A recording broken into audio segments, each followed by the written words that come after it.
नमस्कार दोस्तों, स्वागत है आप सभी का all India first YouTube channel पे। इस वीडियो में हम बात करेंगे एक बड़ी अपडेट के बारे में जो कि संबंधित है बेसिक शिक्षा राज्य मंत्री संदीप सिंह के माध्यम से दिए गए इंटरव्यू को लेकर और की गई घोषणाओं के बारे में। उन्होंने यहाँ पे जानकारी दी है कि उत्तर प्रदेश के अंदर नई भर्ती को लेकर योगी सरकार का क्या प्लान है, उत्तर प्रदेश के अंदर भर्तियों को लेकर क्या तैयारियाँ हैं, चाहे अगर बात की जाए नई प्राथमिक शिक्षक भर्ती को लेकर या फिर 22,000 सीटों के बारे में, यूपी टीईटी को लेकर, एडेड जूनियर या फिर 6,800 और भी तमाम मुद्दों को लेकर आज की तारीख पे एक इंटरव्यू देखने के लिए मिला, जिसमें अगर बात की जाए संदीप सिंह जी के माध्यम से यहाँ पे जानकारियाँ दी गई हैं। और ऐसे में अगर बात की जाए 97,000 शिक्षक भर्ती को लेकर, तो यहाँ पे संदीप सिंह जी के माध्यम से सीधे तौर पे इनकार कर दिया गया है। उनका कहना है कि अभी पदों के बारे में इस प्रकार का कोई भी डाटा नहीं है।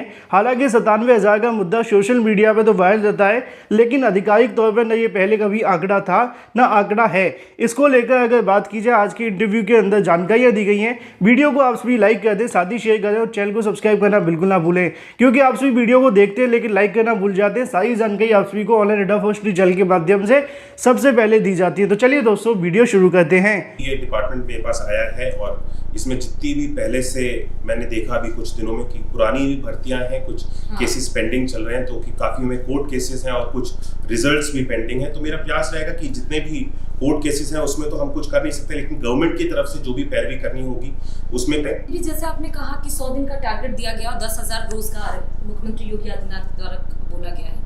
लेकिन अभी सबसे बड़ा सवाल ये है जो मैं कह रही थी आपसे कि बच्चों के सवाल है, इसमें नई शिक्षक भर्ती का है। 5 साल में देखा गया कि नई शिक्षक भर्ती प्राइमरी सेक्शन में आई ही नहीं, तो उसके लिए क्या प्लानिंग है नई शिक्षक भर्ती के लिए? देखिए, शिक्षा की भर्ती क्योंकि अभी ये डिपार्टमेंट मेरे पास आया है और इसमें जितनी भी पहले से मैंने देखा अभी कुछ दिनों में कि पुरानी भर्तियां हैं, कुछ केसेस पेंडिंग चल रहे हैं, तो कि काफ़ी में कोर्ट केसेस हैं और कुछ रिजल्ट्स भी पेंडिंग है। तो मेरा प्रयास रहेगा कि जितने भी कोर्ट केसेस हैं उसमें तो हम कुछ कर नहीं सकते, लेकिन गवर्नमेंट की तरफ से जो भी पैरवी करनी होगी उसमें कहीं पर भी कोई भी कोताही नहीं बरती जाएगी। गवर्नमेंट की तरफ से जितने भी राइट स्टेप्स लिए जाने वो लिए जाएंगे और जो भी रिजल्ट्स पेंडिंग हैं, क्योंकि बीच में अभी आचार संहिता भी लग गई और काफ़ी सारे काम स्लो हो गया, तो रिजल्ट्स जो पेंडिंग है मैंने उसको भी टेकअप कर लिया है। सारे रिजल्ट्स जल्द से जल्द इशू कर दिए जाएंगे। जैसे डीएलएड और बीटीसी की अगर बात करें संदीप जी, तो लगभग हर एक साल में 2.5 लाख बच्चे डीएलएड और बीटीसी करके निकलते हैं। तो अभी क्या है कि कितनी वैकेंसीज लगभग निकल सकती हैं, कुछ पैमाना है, कुछ डिसाइडेड है कि सिलेक्टेड सीट। जैसे बच्चों का खबर प्लानिंग ने एक्चुअली बहुत काम किया है इस सेक्शन पे। एक्चुअली प्राइमरी सेक्शन पे अगर हम बात करें तो लगभग बच्चों की डिमांड थी कि 97,000 सीटें निकलनी चाहिए। तो कुछ ऐसा क्राइटेरिया, क्योंकि जहाँ पे एक बल्क ऑफ स्टूडेंट्स अनएम्प्लॉयड हैं वहाँ पर लिमिटेड सीट्स, ये चीज़ तो बैलेंस कैसे बन पाएगा फिर उसमें? देखिए, नियुक्तियों के ऊपर अभी इस पर मैं करेक्ट एग्जैक्ट फिगर्स तो नहीं आपको दे पाऊंगा कि कितनी नियुक्ति निकलनी चाहिए, लेकिन फिर भी जितने पुराने पेंडिंग केसेस हैं नियुक्तियों के चल रहे हैं, 69,000 का है, 68,500 का है, ऐसे और भी कई सारे केसेस हैं। तो इन पे मैंने टेकअप किया है और जिनमें कोर्ट केसेस चल रहे हैं, क्योंकि कोर्ट केसेस में हम सब नहीं कर सकते हैं, लेकिन गवर्नमेंट की तरफ से जो भी पैरवी करनी है उसको करने के लिए मैंने निर्देश दिया है कि इसमें हमारी तरफ से पैरवी की जाए और जल्द से जल्द इन केसेस का निस्तारण किया जाए, जिससे जो भी केसेस शिक्षकों की भर्ती के पेंडिंग चल रहे हैं उनको हम सब पूरा करके और नियुक्ति दे सकें। ओके, जैसे आपने 69,000 की संदीप जी बात की, तो इसमें 22,000 सीटें, आपको पता भी होगी कि 22 सीटें अभी बची हुई हैं, तो क्या उसको कैरी फॉरवर्ड हम नहीं कर सकते हैं उसी नियुक्ति में, जबकि 1,37,000 की वो सीटें थी? देखिए, इस चीज़ का मैंने कहा नहीं, केसेस कोर्ट में चल रहे हैं और जब तक कोई इस पर डायरेक्शंस नहीं आएंगे तब तक हम कुछ नहीं कर सकते। लेकिन इनको टेकअप करने के लिए मैंने, क्योंकि अभी मैं भी इस डिपार्टमेंट को मैं भी समझ रहा हूँ, मुझे 3-4 दिन ही हुए डिपार्टमेंट टेक ओवर किए हुए, लेकिन इन सारे केसेस को मैंने टेकअप करने के लिए बोल दिया और जल्द से जल्द इनका निस्तारण हो। गवर्नमेंट की तरफ से कोई भी चीज़ पेंडिंग नहीं रखी जाए। अच्छा, एक चीज़ और है जो हम कहते हैं कॉकस ब्यूरोक्रेसी का, वो थोड़ा सा शिक्षा विभाग में अगर हम देखें तो कुछ ज़्यादा ही स्ट्रॉन्ग है। क्योंकि जैसे अभी 69,000 पे मैं इसलिए आ रही हूँ क्योंकि 1 नंबर इसमें बच्चों के कोर्ट में जिसमें ऑर्डर्स गए, बच्चों ने अपील किया और 1 नंबर कोर्ट से ऑर्डर दे दिया गया कि जिनको 1 नंबर के लिए जिन्होंने अपील किया है उनकी नियुक्तियाँ हो जाएं। लेकिन पिछले 6 महीने से उन बच्चों की नियुक्तियाँ नहीं हो पाई। डिपार्टमेंट ठेकरा फोड़ देता है कि हमें शासन की तरफ से नहीं ऑर्डर्स हैं और शासन कहता है कि नहीं, विभाग हमें लिख के देगा। देखिए, कहीं ना कहीं मैंने यही कहा कि गवर्नमेंट की तरफ से इसको टेकअप किया जाएगा। पिछले दिनों में ये सारी चीज़ें लिंगर ऑन करती रही, अब इसको आगे नहीं बढ़ाया जाएगा। इसमें काफ़ी सारी आरक्षण को लेकर के भी इश्यूज हैं, विभिन्न तरह के। 68,500 में भी 5% रिजर्वेशन की बात है, 69,000 में भी रिजर्वेशन की बात है जो कोर्ट में चली गई है। इवन 6800 जो सीट्स अभी अलॉट हुई हैं उन बच्चों को नियुक्तियां नहीं दी गई हैं। योगी आदित्यनाथ ने कहा कि आरक्षण और साथ ही निष्पक्ष और ट्रांसपेरेंट ये सिस्टम अब होना चाहिए। जी बिल्कुल, हमारी सरकार इस चीज़ के ऊपर तेज़ी से कार्य करती है कि बिल्कुल जो सिस्टम हो ट्रांसपेरेंट हो, किसी तरह का कोई भेदभाव ना हो। लेकिन इसमें ये जो सिस्टम है, इस तरीके से कोर्ट केसेस इन केसेस में इतने ज़्यादा हो गए कि इसमें हम कहीं ना कहीं चाह करके भी अभी अगर, क्योंकि कोर्ट केसेस हैं, जब तक कोर्ट का कोई डायरेक्शन नहीं होगा तो गवर्नमेंट उसमें कोई अपना डायरेक्शन नहीं दे सकती है। तो मेरा पूरा प्रयास है कि हम सब लग करके, सब लोगों से मिल करके, और जितने भी शैक्षिक संगठन है सब लोगों से मिल करके कोई ना कोई रास्ता निकले और इन केसेस को हम सब सॉल्व करें। अच्छा, एक बहुत बेसिक चीज़ है, जैसे आपने कहा कोर्ट, आपको लगता है कि सरकार अगर अपने कोर्ट केसेस को विथड्रॉ कर ले तो बहुत सारी प्रॉब्लम्स उधर ही सॉल्व हो जाए? देखिए, मैं इस पर अभी कोई ऐसे डायरेक्शंस नहीं दे सकता। ये सारी चीज़ें तो बैठ करके डिस्कस करने की चीज़ें हैं। जब हम सब लोग बैठेंगे, शैक्षिक संगठन से भी लोग बैठेंगे, हालांकि पहले भी कई बार मीटिंग्स हो चुकी है, लेकिन अब मेरा प्रयास रहेगा कि इन सब चीज़ों का एक कंक्लूजन हो, सॉल्यूशन हो और जल्द से जल्द इनको समाप्त किया जाए। ठीक है, 1981 का जैसे अभी हुआ था कि जूनियर कैडेट की भर्तियां आई थी और उसमें ये बोला गया था कि 1981 नियमावली के तहत ही रिक्तियां की जाएंगी, लेकिन सीट्स नहीं अलॉट किए। तो आपको नहीं लगता है कि जो कोई भी भर्ती अगर निकले, उसके रूल्स एंड रेगुलेशंस अगर क्लियर हो तो वो भर्तियां उलझे ही नहीं?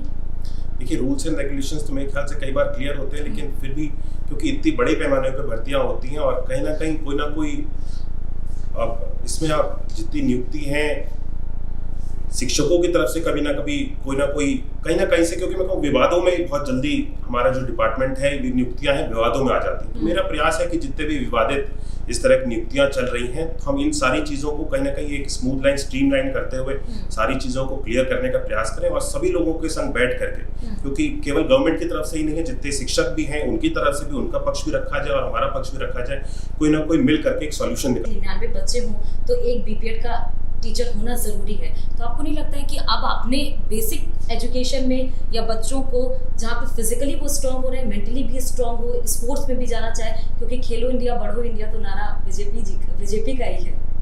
देखिए, नियुक्तियों को जैसे कि मैंने कहा काफ़ी सारे केसेस पेंडिंग है और मैंने अभी, क्योंकि बहुत जल्दी हो जाएगा इस पर कोई भी डिसीजन लेना, सारी चीज़ों को मैं अभी समझ रहा हूँ और मेरा पूरा प्रयास रहेगा जितने भी केसेस पेंडिंग चल रहे हैं इनको जल्द से जल्द निस्तारित किया जाए और जितने भी विवाद इस विभाग से जुड़े हुए हैं, क्योंकि हम सब, हमारा दायित्व है कि बच्चों का भविष्य बनाए और अगर हमारा विभाग इन विवादों में ही घिरा रहेगा तो हमारा फोकस बच्चों के भविष्य को बनाने की बजाय इन सारी चीज़ों में लगा रहेगा। संदीप जी को लगता है कि अभी प्राइमरी अगर हम सेक्टर की बात करें तो वहाँ पर शिक्षकों की जो एम्प्लॉयमेंट है वो भरपूर है? अभी भी मतलब स्कूल्स ऐसे नहीं है जहाँ पर एक शिक्षक है, वहाँ पे 30 से 40 बच्चे वहाँ पढ़ रहे हैं और एक ही शिक्षक के ऊपर प्रेशर पड़ रहा है ज़्यादा?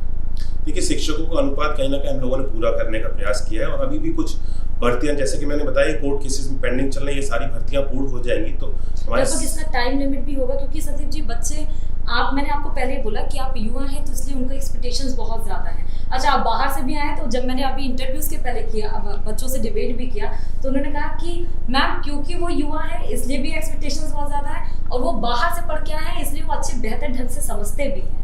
देखिए, मैं चीज़ों को सारी समझने का कोशिश कर रहा हूँ, जैसे कि मैंने पहले भी बताया, क्योंकि केसेस कोर्ट में पेंडिंग हैं तो सारी चीज़ें गवर्नमेंट के हाथ में नहीं है। वी कैन नॉट डिसाइड जब तक कोर्ट की कोई गाइडलाइंस नहीं आ जाएगी, उसी के अनुसार हम और जो केसेस कोर्ट से हो चुके हैं कि हाँ इनको ऑर्डर्स हो चुके हैं कि इनकी नियुक्तियां हो जाएं और उसके बाद भी पेंडिंग है, मैंने कहा कि इन सारे केसेस को मैं टेकअप कर रहा हूँ, जल्द से जल्द इन सारे केसेस का निस्तारण के लिए हम कार्य करेंगे। मित्रों को भी जिक्र कर लेते हैं।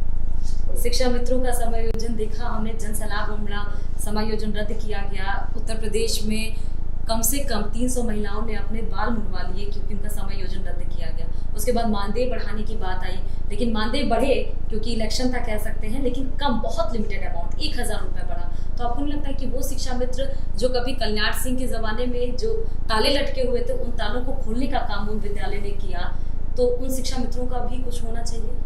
देखिए, शिक्षा मित्रों का भी जो केस है ये भी कोर्ट में पेंडिंग है। कि आपने जहाँ तक मानदेय की बात करी तो हमारी सरकार ने इनका मानदेय बढ़ाया है और प्रयास है कि इसका भी कोई ना कोई सॉल्यूशन हो, क्योंकि इसका भी डिसीजन जो है कोर्ट से ही आना है। जब तक कोर्ट डायरेक्शंस नहीं देंगे तब तक हम किसी न किसी निर्णय पे, किसी जगह पे, कंक्लूजन पे पहुँचने में हमारे लिए भी दिक्कत है। बिल्कुल। आप क्योंकि अच्छा संदीप जी, आप बाहर से, विदेश से पढ़ के आए हैं तो आप के अंदर भी सवाल होगा एजुकेशन को लेके, प्राइमरी एजुकेशन को, कोई दायित्व, पूरी रिस्पॉन्सिबिलिटी अब आपको दे दी गई है, तो उस सवाल को आप परिवर्तन, चेंजेस के रूप में कैसे देखेंगे और कैसे लाएंगे? चेंजेस देखिए, सिस्टम को आपने नोटिस किया चेंजेस? बाहर आप पढ़ के गए, आप आए तो आपने नोटिस किया कि हाँ चेंजेस हैं, बहुत चेंजेस हैं और एक रिवॉल्यूशन लाने की ज़रूरत है। देखिए बिल्कुल सिस्टम को सबसे पहले मैं कहूँगा कि आप कंपेयर नहीं कर सकते किसी से, हमारा सिस्टम अलग है और जगहों पे सिस्टम अलग है। सबसे पहले जो सिस्टम को स्ट्रॉन्ग बनाने की चीज़ है पारदर्शिता हो, हर एक चीज़ आपको क्रिस्टल क्लियर हो, कोई भी चीज़ अगर डिपार्टमेंट में हो रही है किसी भी तरह का भ्रष्टाचार ना हो, किसी भी तरह के विवादों में डिपार्टमेंट ना करे, सबसे पहली प्रायोरिटी ये होनी चाहिए। तो हमारी सरकार जब से बनी है ये विभाग किसी भी तरह के विवादों में नहीं गिरा, पुराने जितने भी विवाद थे उन सबको समाप्त करते हुए पारदर्शिता को हम सब लोगों ने बनाने का काम किया और बच्चों तक जो भी मूलभूत सुविधाएं थी पिछले 5 साल में हम सब लोगों ने पहुंचाने का कार्य किया। जैसे कि मैंने बताया 15,000 अभी इंग्लिश मीडियम स्कूल हैं, तो आने वाले आज 5 वर्षों में हम इसको और बढ़ा के और बड़ी संख्या तक पहुंचाने का काम करेंगे, हर एक स्कूल तक फर्नीचर को पहुंचाने का कार्य करेंगे। अभी हम बेस लेवल पे काम कर रहे हैं, तो ये सारी चीज़ें जब हो जाएंगी उसके बाद आगे